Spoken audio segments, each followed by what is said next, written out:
Nous pensions avoir trouvé la maison de nos rêves. Après des mois de recherches et de visites décevantes, ce petit pavillon semblait être l'endroit parfait. Le jardin, la lumière, l'espace, tout correspondait exactement à ce que nous imaginions pour commencer une nouvelle vie ensemble. Mon copain et moi étions jeunes, pleins d'enthousiasme et persuadés qu'ici, nous allions enfin pouvoir souffler. Même notre chat, une petite boule de poils nommée Bella, semblait s'être immédiatement approprié les lieux. Le seul détail qui nous avait un peu perturbés dès le départ, c'était la maison voisine. Elle paraissait abandonnée, en travaux inachevés. Le portail grinçait, des planches de bois tenaient à moitié, et surtout, aucune clôture ne séparait notre jardin de celui de cette maison. Au début, nous pensions que ce n'était pas bien grave. Après tout, une barrière, ça se construit. Et puis, qui pouvait bien s'intéresser à un terrain laissé à l'abandon depuis des mois? La première semaine, tout s'est déroulé normalement. Nous profitions du jardin, décorions doucement chaque pièce. Mais un soir, alors que nous étions assis dehors à observer les étoiles, j'ai levé les yeux vers la façade de la maison abandonnée. Et là, une silhouette. Un homme, debout à la fenêtre du premier étage. Il ne se cachait pas. Il nous fixait.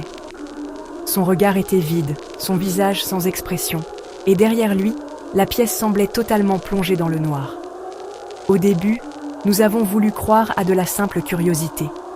Mais quand les minutes se sont transformées en une demi-heure, ce silence, ce regard figé, quelque chose d'inquiétant s'est installé. Nous avons fini par rentrer, mal à l'aise. Les jours suivants, tout redevint calme, jusqu'à ce fameux soir.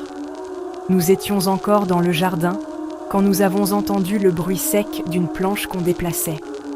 3 hommes venaient d'apparaître, sortis de la maison voisine, comme si c'était la leur. Ils se sont plantés devant nous, sans un mot. L'un d'eux, le plus jeune, portait un sac volumineux. Il en sortit des tablettes de lave-vaisselle. Volées. Il nous les a tendues comme si c'était normal. J'ai fait une blague pour détendre l'atmosphère. Ils ont souri et ils sont repartis. Mais cette intrusion nous a glacés. Pourquoi agir comme si ce jardin leur appartenait? Pourquoi s'autoriser à entrer chez nous sans même frapper? À partir de là, tout a basculé. Ils revenaient régulièrement, parfois juste pour nous observer, parfois pour rire entre eux en parlant assez fort pour qu'on les entende. C'était clairement de l'intimidation. Puis la police est apparue un jour dans ce jardin abandonné. Ils ont soulevé la clôture, observé quelques minutes et sont repartis. Rien.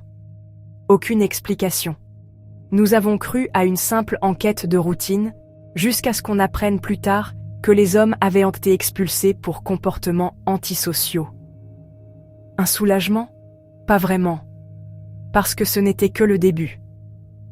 Une nuit, alors que je prenais un bain, j'ai entendu un fracas dehors. Mon copain m'a appelé, paniqué. Dans notre jardin, un homme que nous n'avions jamais vu. Il a couru vers notre porte d'entrée, a tenté la poignée, puis est reparti frapper comme un forcené sur les vitres de la maison vide. Nous avons filmé la scène, les policiers sont venus, ont pris la vidéo et sont repartis. Et nous étions toujours seuls, enfermés dans cette maison qui commençait à nous paraître plus dangereuse que protectrice. Quelques jours plus tard, nous avons entendu un sifflement. Vous savez, ce sifflement grave que certains utilisent pour harceler. C'était 2 heures du matin. Puis, un tapotement sur la vitre de notre chambre. Nous étions pétrifiés. Les caméras de sécurité n'avaient rien enregistré, comme si l'intrus savait comment les éviter. Le lendemain, notre sonnette connectée avait été arrachée et laissée par terre. La carte mémoire avait disparu. Et c'est là que je dois te poser une question. Que ferais-tu à notre place? Tu changes de maison? Tu restes et tu continues à appeler la police? Ou tu affrontes directement ces gens au risque de déclencher quelque chose de pire? Dis-le-moi dans les commentaires. J'aimerais vraiment avoir ton avis. Et si tu veux entendre la suite de cette histoire et d'autres tout aussi étranges, abonne-toi maintenant et active la cloche pour ne rien manquer. Les jours suivants furent un enfer. Chaque nuit, il revenait. Des coups frappés aux fenêtres, des silhouettes qui restaient plantées à nous observer, immobiles, parfois pendant plus d'une demi-heure. Puis, un soir, la caméra intérieure enregistra une scène terrifiante. Un homme masqué, capuche relevée, se tenait dans notre jardin, les bras écartés comme une croix, fixant notre chambre. Nous n'avons même pas eu le réflexe de filmer l'écran. Nous étions paralysés. Quand nous avons rapporté ça à la police, ils ont répondu que ce n'était pas illégal de regarder une maison. Nous avons eu l'impression d'être abandonnés, de ne pas être pris au sérieux. Mais le pire restait à venir. Une nuit, presque 3 semaines après le début du cauchemar, l'alerte de notre caméra s'est déclenchée. 2 hommes masqués s'approchèrent de la maison. L'un d'eux portait un pied de biche, puis ils ont disparu comme ils étaient venus. Nous ne savons toujours pas pourquoi. Depuis, il revient. Toujours le même homme. Parfois seul, parfois accompagné. Toujours dans la rue, en face de notre maison. Parfois il nous fixe, parfois il nous fait signe. Chaque fois nous filmons. Chaque fois, nous appelons la police. Mais chaque fois, la même réponse. Surveillez vos portes et fenêtres. Restez prudents. Alors aujourd'hui, nous vivons dans la peur. Chaque bruit nous fait sursauter.